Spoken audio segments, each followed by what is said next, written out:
Well, we will get cracking then. Thank you, everybody. It's so nice to see you all here on a lovely Wednesday in a very disorientating 4-day week that we've all had with the bank holiday. So thank you for joining us. To introduce who I am before I introduce who Student Hubs are. So my name is Fiona Walsh. As Mariana said, I'm a part of the SVN committee. So I sit on the engagement team, but I also work for Student Hubs. So who are Student Hubs? I'm the Partnership and Development Director there. And what we do is basically we are a national charity. So we work in partnership with 5 different UK universities. So you can see them there: the University of Bristol, University of Cambridge, Kingston University in London, University of Winchester and University of Southampton. And basically what we do is we run 4 different kind of pillars of our offering. So we do practical volunteering, where we send students out into the community, into schools, into youth clubs, into care homes to do activities. We do skilled placements where students basically act as consultants for their local community. We bring in charities and social enterprises to deliver challenge briefs, and student teams then have to figure out a solution and do a lovely presentation and showcase at the end of it all. We do in curriculum work. So at Kingston, we do a program called Service Learning, where we actually embedded that into projects with academics in modules, which is really exciting. And we also do incubation. So students and community members can come to us and basically say, we've got this great idea for a social action project. Can you help us? And generally Student Hubs, why do we exist? Why are we here? Really our goal is about supporting students to engage in social and environmental challenges. We think that's really important. And we also want to mainstream student social action. So with the idea that students go on and graduate and still become really socially active, they're really conscious as citizens, they're voting, they're recycling, they're volunteering in their community, even once they're graduated, that they really acting as change makers and making a difference out in the world. So what are we going to be thinking about in this session? So we're going to be thinking about what are the 6 principles of youth social action? How do these principles interact with each other, and also how can you audit them in the offering that you have in student opportunities for your students? And how can you think about other top tips for embedding these principles in your day-to-day work with students? So when I talk about youth social action, what do I actually mean? I'm going to speak a little bit about the I Will campaign and how this idea of these principles came about in a minute. Their definition of youth was 10 to 20-year-olds. However, we take, or at least I take, a bit more of a broader view to youth, thinking about it primarily involves university students in the context of this presentation.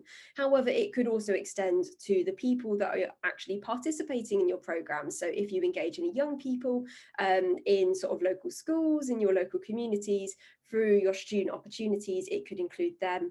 But really youth, I think youth can be captured even sort of up to age 25. I think it's important to have a very big definition of what youth looks like and how we're supporting those young people to develop habits that will develop into adulthood. And then social action, so what does that mean?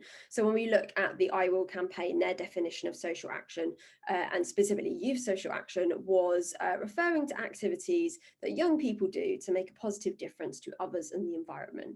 So I think we could all say, based on that definition, that it's really important to do social action in the things and activities that we have. So really sort of about making a positive difference, making an impact. And I think more than ever, students are really interested in that, thinking about how they can really use their power and use their presence in these local communities, whether it's their home community, whether they've moved to a new university community, and how they can really, engage with what's on offer there and feel that sense of belonging. So in terms of generally, so the I Will campaign did some research, and what they found was that although 68% of young people say they want to engage in meaningful social action, only 40% of those they surveyed in that actually were. So it suggests that there's a bit of a disconnect between what people want to do and what young people are looking for compared to what they're actually taking part in. And there was a real difference as well in terms of the type of background that these young people came from. So if they were from an affluent background, they were more likely to be taking part in social action activities compared to if they were from a lower socioeconomic background. So I think in that sense, a lot of the work that Student Hubs does is about engaging students that might not traditionally engage, so more marginalised students. And I think it's really important because those are the students that really need this support the most in terms of thinking about their employability, their graduate outcomes, but also in terms of how they interact with the world, their sense of belonging, their connection with their peers. All of those things are so vital for those students, not only surviving at university, but thriving at university. So social action can be a really fantastic gateway for all of those things. And what we've seen, this is something we actually ask all of our students. So across our hub network, we engage 1,800 students every year, and we ask them lots of impact questions about various different things. And one of the things we ask them about is their history in social action. So in our 1920 impact data, 47% of students had not previously been involved in social action before their involvement with student hubs. So fantastic to see that we're providing those opportunities for students, and that they actually understanding a bit more about what social action is and how they can get involved with it through their experience at university. So I've talked about it a lot. What is the I Will campaign? When did it start and what happened? So the I Will campaign, this was a sort of government-backed scheme. It was created in 2013, and the idea was they wanted this big campaign to basically encourage young people to get involved in social action opportunities. So thinking about the power of youth, how young people could influence the sector, how they could get involved in their communities, how they could make a difference in the world. So it's still going. So there was a 2020 Power of Youth Day. Usually the I Will days happen in November. I'm not sure whether they've confirmed if they're going to do an event this year, but I will link in the chat at the end of this session their website, so you can have a little bit of a look at what they've done in the past. And they had sort of 4 main aims that they wanted to achieve as part of this campaign. So the main aims, thinking about how they could really reach young people, particularly those from low income and ethnic minority backgrounds, how young people could really shape decisions in the public, private and voluntary sectors. So this idea that we've really seen take hold in the charity sector, and I think is starting to become more prominent in the higher education sector, is that young people, and specifically students, should be co-creators in the work that we're doing. So they should be involved in the very start, so that from that design process all the way through, because they're the ones that are going to benefit from this. So we need to make sure that everything that we're doing has that kind of listening culture, and that that work is embedded in. And I will really thought that as well. So they also wanted to think about how more organisations could demonstratively take action. So I think they saw a lot of lip service to, you know, yeah, we want to involve young people, but actually, was this happening at an institutional level? Was this happening in a meaningful way? And I think that is a really important thing to think about when considering what that input looks like from students, making sure it's not just tokenistic, but actually it does have value, and they can cause change. And then finally, this idea that there needed to be a shift in public perception on the role that children and young people can play in society. I think a great example of this is thinking about environmental issues, and the fact that a lot of young people feel like things are being done, but they're not going at the rapid pace that they want. They don't have a voice, that sort of decision makers are not taking into account, the things that they want to see happening with climate change and different issues. So how can we make sure that actually children and young people and students feel like they have a voice, that they can actually make meaningful change, and that they do have a role to play in these big social topics that we talk about every day? So out of all of this campaign, what I Will created were the 6 principles of youth social action. And it looks like this. So they created this idea that there were 6 kind of things that had to happen within programs and within the essential design of these programs in order to really empower young people in these opportunities. And those were reflective, challenging, youth-led, socially impactful, progressive, and embedded. So what I'm going to go through now is really just taking you through what all of these principles are, and thinking about what they look like in practice towards the end of this session as well. So thinking about the first principle, so they talked about being socially impactful, so having a clear intended benefit to a community, a cause, or social problem. I think a big part about this is thinking, what are students looking for? I know at Student Hubs, we obviously talk a lot about the focus for employability as part of our programs, how meaningful these experiences are, but a big hook for why people do this and do the things that we offer is around the social issues that they are actually tackling as part of these programs. An example of this, we run a program called Schools Plus, which is about tutoring, so matching students who are tutors with local schools. Typically, they would go into schools. In the past year and a bit, they've been doing that virtually, both with children and their families as well.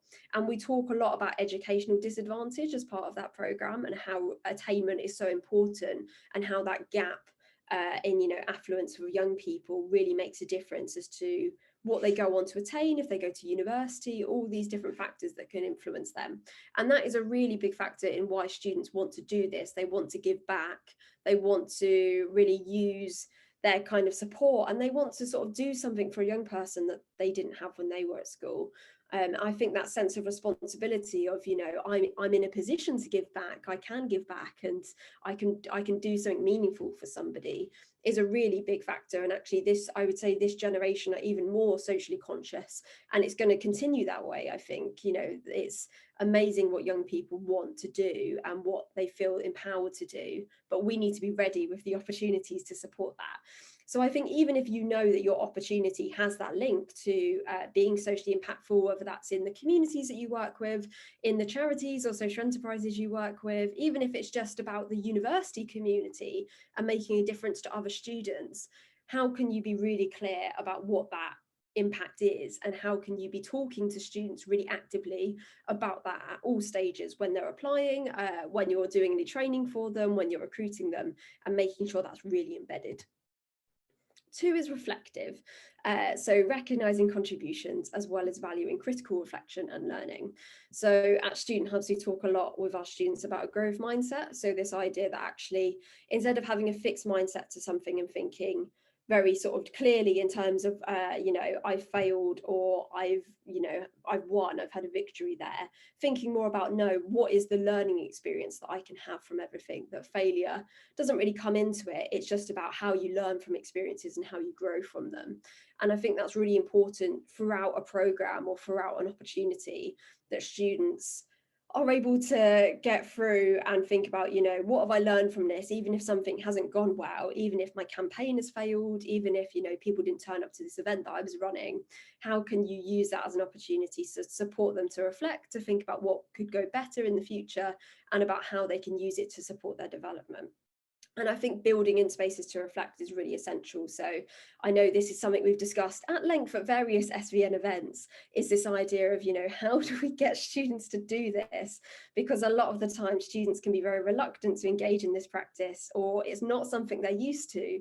So really thinking about how can we, one, give the tools to equip them to do this properly, because a lot of students just don't know how to reflect well, and 2, how can we really build it into the process? So making sure that when we're doing activities at a training stage, that there's a reflection activity, that we are giving them feedback forms, that we are encouraging them in one-to-ones to reflect, making sure that all of those little pieces are there. So we're really embedding that in the process and getting students to do this effectively. 3 is challenging, so stretching and ambitious, as well as enjoyable and enabling. So really thinking about how can we stretch and challenge students in our opportunities, but also how can we encourage them to want to do that for themselves. Developing is hard work, wanting to learn is hard work. They're already doing a lot of hard work in their degree, thinking about how can they learn and how can they grow. So how do we encourage them to do that well in an opportunity that is meant to be fun? And I think it's about the way that we structure this. So thinking about the clear development pathways, encouraging them to think about what support is there available to them, and really sort of asking them, what are your goals? Where do you want to be? How can we help you get there? So them seeing it not as something onerous to do, but actually as a journey that they can take with us, and that will be there to support them throughout the way. And really thinking about what are the stepping stones, breaking it down into very clear next steps, so that students can see it as something tangible and something that they can achieve, and not just, oh, I don't know how to do that, I've not got the confidence, I'm going to avoid it and not take part entirely. So principle 4 is youth-led, and I think this one in particular, I think is quite challenging for us as practitioners. So led, owned and shaped by young people's needs, ideas and decision making. Us as staff who facilitate student opportunities, we know that there are things that only we can do in terms of operations, logistics, keeping students safe, but thinking about how we can design opportunities that really support students to feel like they are taking ownership, that they're having a leadership role. And there might be times where there is a compromise there in the amount of time that we have to take to train up that student, compared to, you know, if we just did it ourselves. But actually the benefit to that student is huge. And really the reality of this is we have to be flexible, and we have to take a person-focused approach. Every student is different. Every student will come in with different ideas or passions or ways that they want to influence, or resilience levels. And we have to think about, you know, what opportunities can we design that will support various different students to engage with us? How can we make these opportunities to embed into our work meaningful and realistic? So whether that is, you know, giving feedback, whether that is taking part in focus groups, whether that is actually sort of leading a program or being a kind of a student rep, how do we make sure that those opportunities give what that student needs at that time, and that there is progression in that involved as well? And leading on from that, the next one is progressive. So thinking about sustained activities that provide links to other activities and opportunities. So it's not enough to just say, here is one sort of student leadership opportunity. We need to think about the whole portfolio of what students can access at university. How can we make sure that students know that once they've done that leadership opportunity, that's not the end for them, that even if it's not with us, there are other places that that student can go to think about development, think about new opportunities. And I think a big part of this is really sort of being embedded at the university, knowing what else is going on, sort of being that bridge so that we can signpost students, whether it's to our opportunities, whether it's to other opportunities, or creating these opportunities ourselves in these programs. And then finally, to wrap it all nicely up, the final principle is embedded. So what their I Will's definition of this is accessible to all and well integrated to existing pathways to become a habit for life. So this idea that we want to foster change, and to do that means that you need to create a habit in young people, in students. There needs to be that idea that this is not just something that is take it or leave it. This is something they're fostering for life. So whether that is in the way that they approach situations, whether that's in how they reflect, whether that's in just doing a meaningful activity itself, making sure that the people that are engaging in that activity really understand that it's helping them grow and develop, and that it's something that should be sustained even after they've graduated or they've gone on to a different opportunity. And really a key part of this is thinking about building in that person-centered approach, thinking about, you know, what is there for them? Is there things that we can create? And also who's at the table? Accessibility is huge in terms of thinking about who is actually able to meaningfully access these activities. If people are not even able to get into the room for that training, what does that say about, you know, this opportunity being you know, a youth social action opportunity if it's not available for everybody? We need to make sure that that is a real priority, and that is embedded into program design too.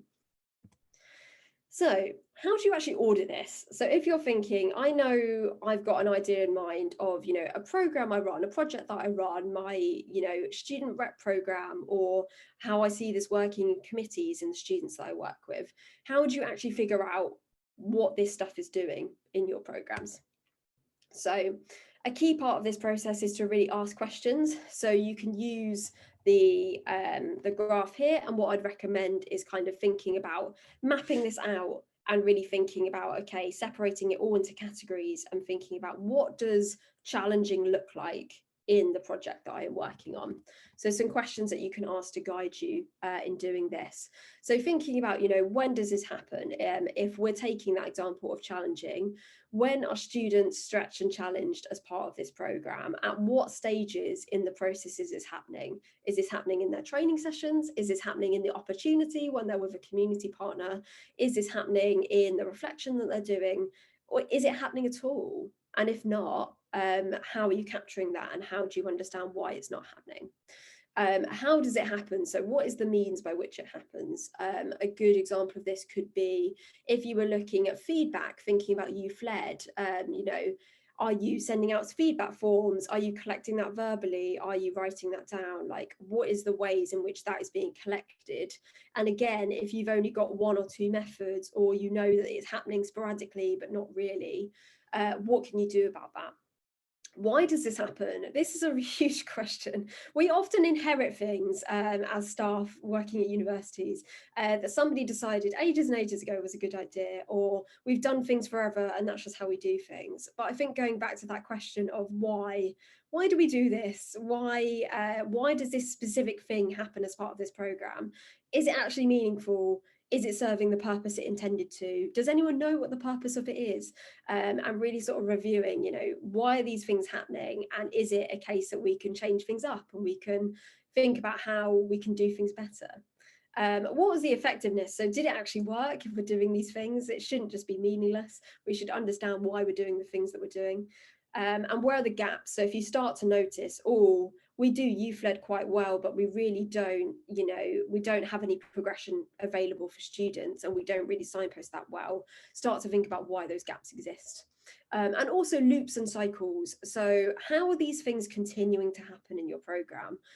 So again, a good example of this is youth-led. If you know that you do a pretty good job in chatting to students about how you should run a program, but then when you deliver the program, there's barely any student involvement at all, but then you go back to the start and you ask students about the program, there's an open loop there in terms of, what is the students' involvement throughout that program? How can you close that loop? How can you make sure that this is happening consistently throughout your programs and isn't just being left sort of in bits and pieces?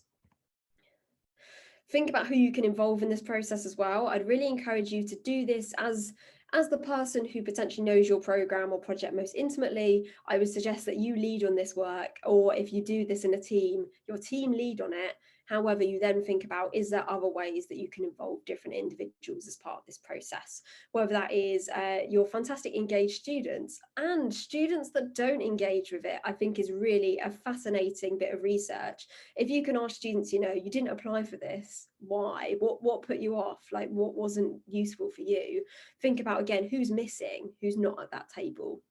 If you work with any community partners, or if you have any participants, so if you work with any young people, say in schools or anything like that, it might not be feasible to get feedback in that sense, but if you can, do, because it will really help you. And think about, again, how are you closing that loop? So if you're doing a program with young people, but it's only schools that are telling you the feedback, how meaningful was that? Is there something that you might be missing there? How are you capturing that information?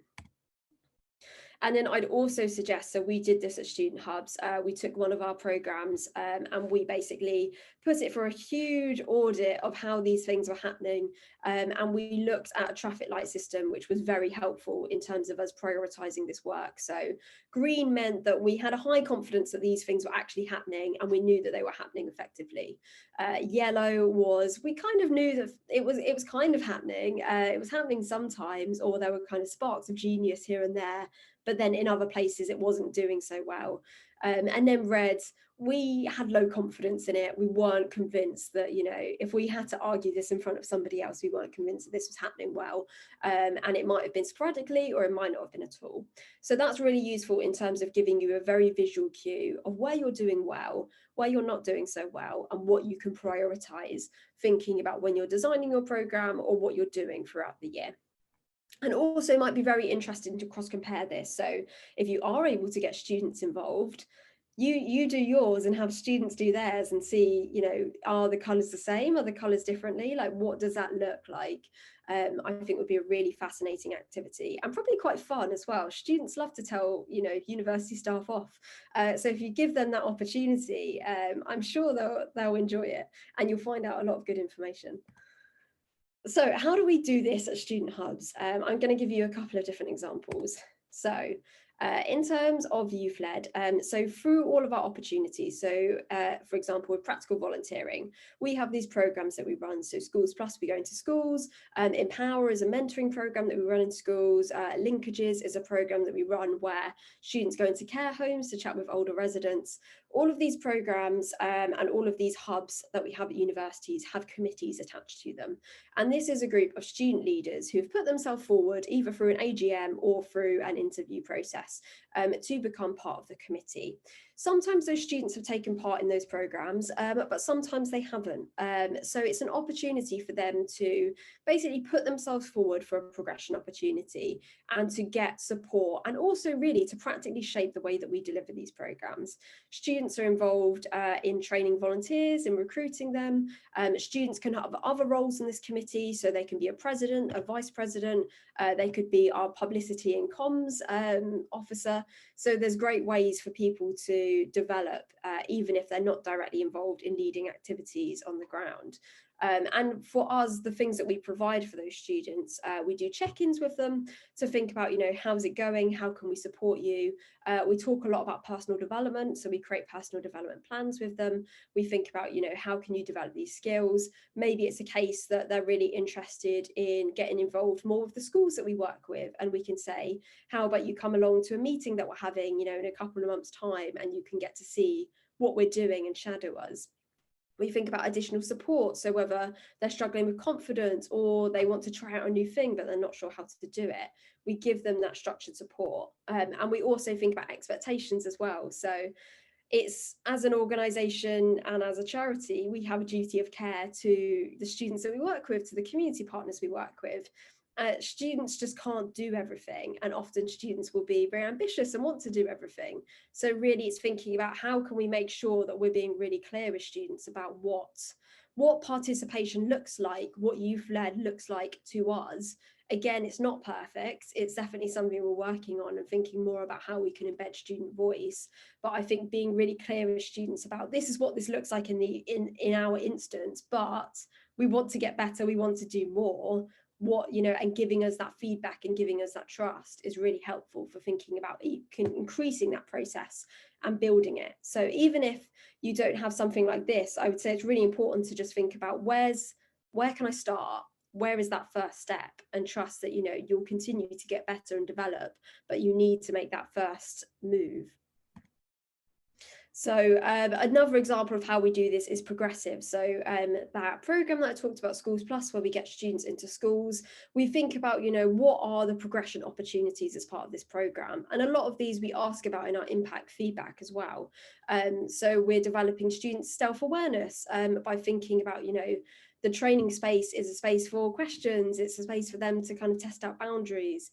They have a growth mindset, thinking about your learning as part of this program as much as the young people you engage are. Thinking about influencing. So how are they strategically planning their lessons? How are they networking? How are they working with their peers? Communication, so obviously they're using active listening as part of that. They're thinking about motivation. They might, if they're a leader, they might take ownership of school communication, or even if they're just a volunteer, that we still say to them, you need to communicate with your school if you're unwell. So it's a chance for them to really think about, how can I practice these skills? And also collaboration, so they're building relationships with their community, with teachers in the classrooms, with other volunteers. So really thinking about, how can we think about all the skills that students are getting as part of this opportunity, and how can we talk to them about it? Because a lot of the time students need that conversation, they need that signposting of, these things are happening, that you don't realize they're happening because you're doing them so innately, and it's a whole part of this program and how we've designed it. But really supporting them to have these conversations about, how has this program developed your confidence? How has it developed your leadership, your teamwork? And we do this, we ask these questions in our impact feedback. And I think it's so important to be collecting that information if you can, because it really helps to benchmark and give students that space where they say, no, actually, I do feel so much more confident because I've done this. And that's fantastic. But also in the world that we work in, universities want to hear about this as well. Graduate outcomes is such an important priority. If we can show to our bosses, to our senior leadership teams, that these things are actually happening in volunteering, and that actually volunteering is so key for these things to be happening, then that has a real weight too. So how do you actually embed this stuff in the things that you're doing? So with socially impactful, I think what you want to see is a really clear understanding of who benefits socially and how. So a great place to start with this would be to review your communications, to review your advertising, to review your training, to think about the conversations that you have with students. How do you communicate this? And when does that come up? And do students have questions about it? And I think if you're kind of sat there thinking, I'm not sure who this benefits, go out and ask. Go and ask. It's okay if the people that this is benefiting is your student community. That is a very valid community and actually is integral for a lot of students feeling like they belong at university. So if that is the community that your opportunity is serving, that is absolutely fine and that is good, and we should be telling students that they are serving that community. Thinking about your outcomes and your outputs. So this is something we do a lot in the charity sector. We have very clear outcomes. So when we think about our Schools Plus programme, we think about the outcomes for young people. So you know, have they built confidence in their studies? Do they seem more engaged in their studies? Has their attainment increased? But we also think about outcomes and outputs for our students as well. So thinking about, you know, have students learned more about the challenges that young people face? Do they understand more about the education sector? Are they more likely to go into that sector as a result of that opportunity? And all those metrics about, you know, confidence, leadership, team building, professional skills. If you can collect any of that information, it's fantastic. And thinking about it can be very challenging to collect, but the more that you try and the more that you start to get that feedback, the more it will inform your practice. And thinking about what is that clear link as well, particularly environmental. I remember 5 years ago, we had environmental projects and it was very difficult to get students to sign up to them. We live in a very different world now. Students are so much more engaged with the environment. So thinking about, you know, what are the things that actually students want? When you're selling that program and trying to get students to sign up to it, have you thought about that kind of meaningful emotional connection that students might make to it, as well as that piece around graduate outcomes and employability? Reflective. So I think the key here is to have lots of activities in a variety of different methods. Collecting feedback and encouraging students to reflect is very, very difficult. I will say that now. It is a challenge that we all share, but the key is to try to do it in as many ways as possible, and also to really kind of embed it throughout the process. So you are having as many opportunities as possible to collect that information. And also to think about, you know, again, doing that gaps analysis. Who are you not hearing from? Don't assume that just because you're not hearing the bad things, they're not happening. I know I've had that experience before where I have gone to another length to go get that information. So for example, I've called a student to ask them about, you know, how they found that experience of a project, and they really they saw that as well. You actually care, you actually want to know this information from me. And as a result, they told me about some, you know, less positive things they'd experienced in the program, because otherwise as a survey they thought I didn't want to hear it. But actually I picked up the phone to call them, and they said, wow, I want to tell you because it's clear that you've gone to the effort to, you know, find this information out. So think about ways that you can reach people that maybe are varied. Also think about, you know, how can you, employability is so important. And I think this is something that students really struggle with, is making that link to, I've done this and therefore it translates into a CV, into a job application, into, you know, employability when I graduate. So really making that quite explicit for students is so important. And also getting them to critically engage with, you know, the social issue they're tackling, with the environmental project they're doing. Do those activities with students, get them to really reflect on the wider issues and the wider things that they are, you know, involved in. Get them thinking about the fact that, you know, by doing that project, they may have supported a student's well-being, they might have made a real difference. And I think that really helps for students thinking, this is meaningful, this is worth my time. Challenging. So thinking about, you know, how can you really stretch and challenge students? How can you develop their skills and experiences? Doing a kind of map of what are all the skills that a student could gain through this program, and then telling them really explicitly in your training, or even having them do that activity themselves as part of a reflective opportunity, really making sure that there is a tangible link to what those skills are and how they understand they're doing it. and really sort of volunteers reflecting on the challenges that they've had. So what's gone well, what hasn't gone well, and thinking about that growth mindset piece of what can I learn from this experience? Or if my motivation was really low because this campaign didn't work, how can I use that to fuel me in a different area of my work? Or think about, taking that into a new experience. And also making sure that those opportunities for progression are clearly outlined, because not every student is going to have the same journey.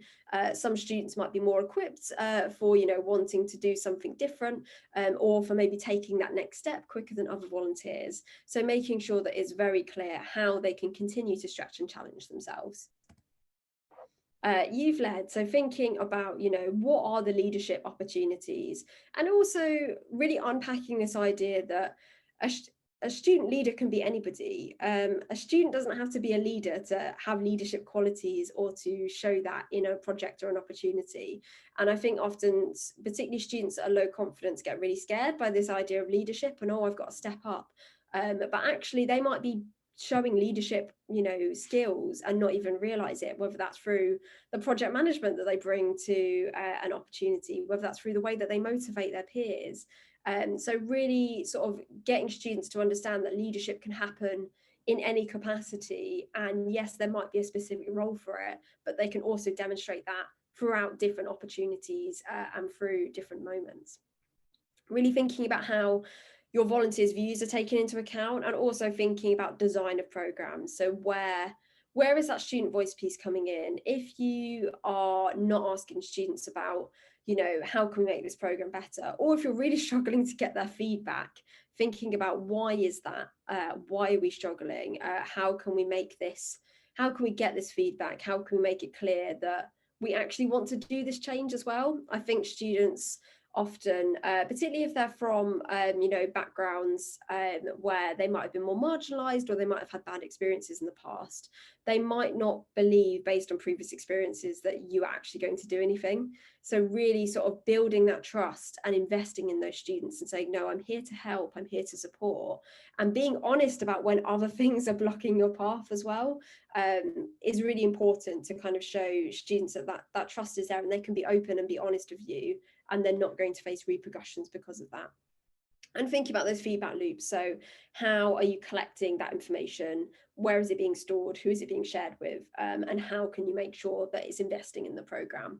Because a lot of times students will do surveys and they'll never hear anything back, or they'll take part in a focus group and then they'll just never know how their words were used. So if you do any activities like that with students, please make a timeline to follow up with them about it, whether that's you say in 3 months time we'll get back to you, or whether that's in 6 weeks time we'll send you an email to say what our next steps are. That is so meaningful if you can give that information to a student to really show that their voice was heard and something was actually done about it. Progressive. So thinking about, how are your activities linked up, whether with things that you run, whether there's things going on at the university or in the SU, just what are their options for other things that they could do? Or if that opportunity is not quite right for them, where's something else that they could look into? Where's that starting step? And really thinking about, what do those communications look like as well? So really going through all your materials and kind of auditing that and saying, what information is this giving a student? Can they make a decision? Can they understand what is there for them? And really for volunteers to understand what stage they are at. I think that's really important. I know that we see students who are at various stages in their journey, and sometimes people can underestimate their ability, sometimes they can overestimate it. If you're able to have those conversations with students about where they think they're at and where you think they're at and how you can support them, that goes a long way. And also creating that roadmap for them. So not just saying, you're not ready for this, saying, you can get ready for this and this is how you can do it. So really providing that journey. And then embedded. So thinking about, how are you thinking about accessibility? What do your social media posts look like? How are you sharing about this opportunity? Is it only going out through one channel? Is it only on the intranet? How can you make sure that other people are hearing about this? I'm really thinking about, if you have volunteers who may face additional barriers, maybe they're commuters, maybe they're really time poor, maybe they might have had bad experiences at other opportunities or at school. How can you really accommodate for that? How can you be as friendly and welcoming and accessible and inclusive as possible? And if a student tells you that you're not doing that correctly, how can you thank them firstly for giving you that feedback, and how can you do that effectively in the future? And really understanding about sustainability as well. So how can students and volunteers sustain these activities? How can they embed these habits? But also, how can we sustain these activities? It's so important. We have such a big role to play in terms of fighting for these opportunities and convincing the people that we work with that they are meaningful and that they deserve to be here, and students deserve access to high quality opportunities. So making sure that we are also doing that work in supporting students to access them, and supporting universities to continue to run them. So some of our main takeaways. Reflection is really key, and I think building trust in students is absolutely essential to this work. You won't get the feedback that you're looking for if students don't trust you enough to give it.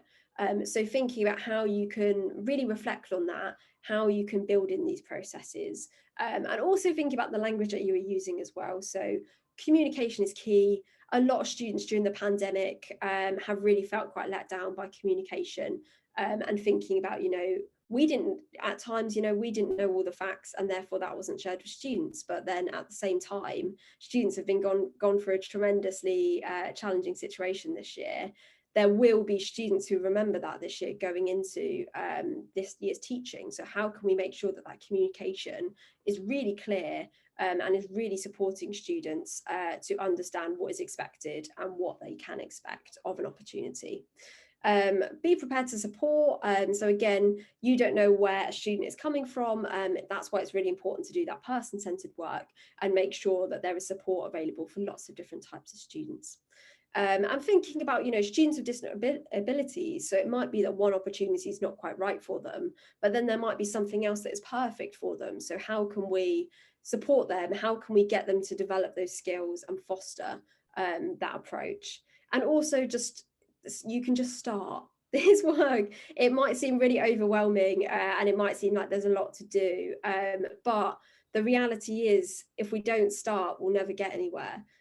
So really sort of just being open to the fact that this is something that we can work on. And I'm delivering this presentation, Student Hubs, we haven't got all of these absolutely 100% green, and that is because we're a small organization and things happen and we're busy. But it's really important that we prioritize this work and we think about how can we make sure that we're continuing to review and that these things develop, and that we are continuing to do what we can to support students in this. So we have about 5 minutes for questions. Before we go to questions, actually, I will just say, if you enjoyed this, we have some webinars and workshops that we're running at Student Hubs this year. You can see at our Eventbrite, I'll put a link in the chat, but basically we're running these paid sessions for staff, and we're also running completely free free sessions for any students, so across any institution. So I know last year we had some lovely people who are promoting these to their students at their universities. These are running again with different sessions. So if you're interested, please join us, sign up. But otherwise, we will go to questions, and I will stop sharing.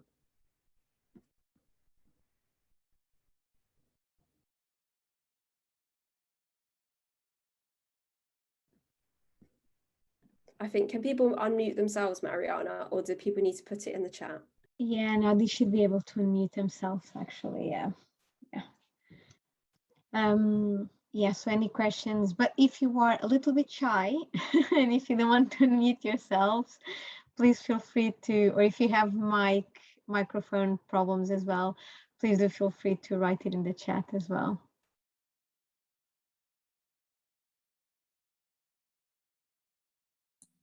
Do you have any because we find in our department we're quite involved with getting student-led activities and stuff happening, but we actually run into a bit of conflict with other parts of the university that that lack the confidence in giving young people some of those like leadership roles and responsibilities and things like that.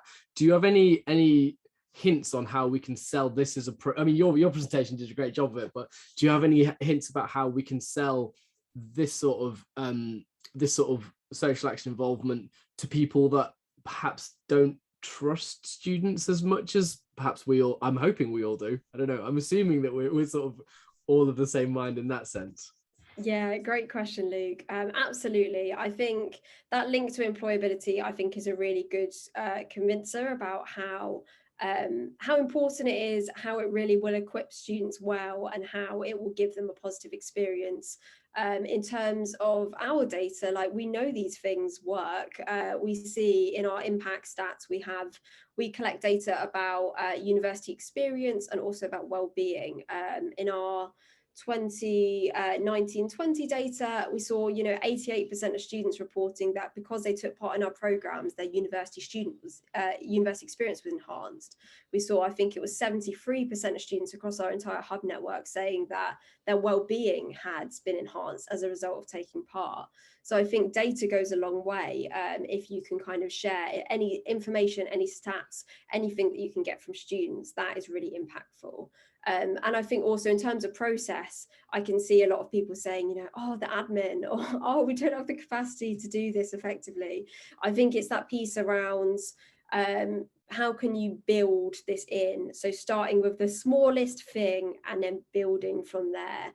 I think once people see this working positively in action, it becomes a lot easier. And equally, if you can bring people in to see this happening.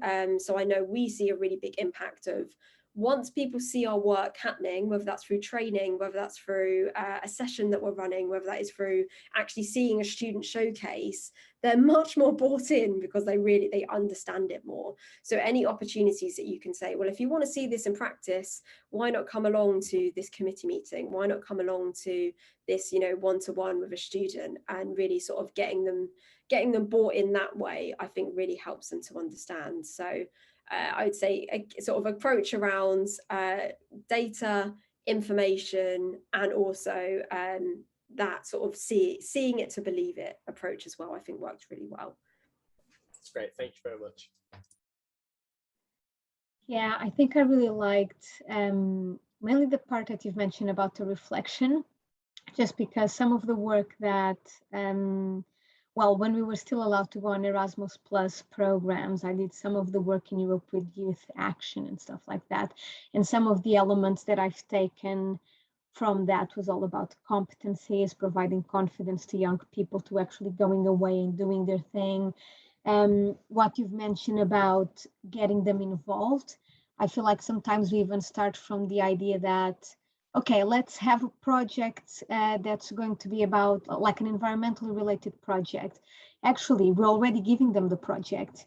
Like, we should actually start from the beginning, like what kind of project you want to do.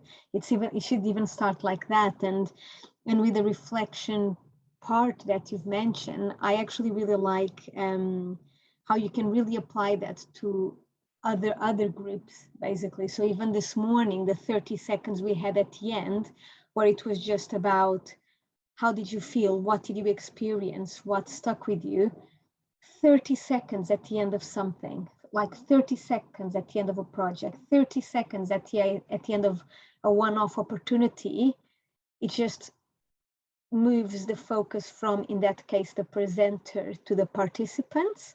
And it really makes the participants be like, oi, calm down. I now need to think about what I remember from this session. And it's not like remembering in a bad, like as if someone is evaluating me. It's like, what stuck with you? Take it away. So I do think that's one of the most important parts, but yeah, the most difficult one. Because you never leave time for it. I think there's a key role here as well for students to play in this. I think students do this incredibly effectively if you give them the tools and the frameworks to do this as a peer group. that is incredibly influential. So the more that you can kind of connect students with each other to do this work, whether that's as a group activity, whether that's with each other in a separate space that you organise, that is really helpful. And often, you know, students are the best advocates for each other, and they will really champion each other.